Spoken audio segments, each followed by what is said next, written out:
We are a little more than an hour away from our annual Taking Action Against Domestic Violence special, celebrating everyday heroes. ABC Action News anchor Jameson Euler introducing us tonight to one of those heroes who made a big difference in a DV survivor's life years after he first took the case. Jameson. Yeah, really amazing story here, Paul. Pinellas County Deputy James Walker responded 7 years ago to a Tarpon Springs convenience store where Jessica Mullen's ex violently attacked her in front of their 18-month-old son.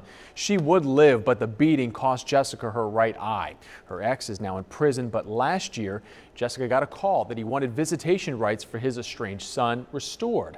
And that's when Deputy Walker came into her life a second time.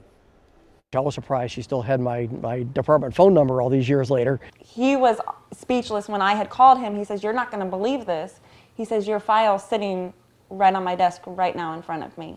Odd how fate works sometimes. Every now and then, periodically, our property and evidence section will reach out, can we get rid of this stuff or do we still need to keep it?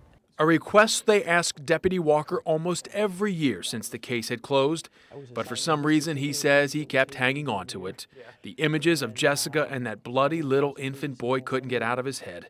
So he thought how odd it was on the day Jessica called 7 years later, he was about to finally sign off to get rid of her file for good. That's why it was right there in front of him when she called. He answered right away. He says, "Absolutely, and how's Aiden doing?" Jessica knew if Deputy Walker could bring that file with him to court with all his notes and all those crime scene photos from that day and testify to what he saw, then maybe the judge would see Kovach should never be allowed near little Aiden. They asked me some basic questions about what I remembered, what I saw. Jessica says it was more than basic. He went into court and testified for us, saying that he didn't think that was a good idea, and based on his opinion of when he was at the crime scene and he seen myself and he seen Aiden and he knew all the details of what had happened of the attack.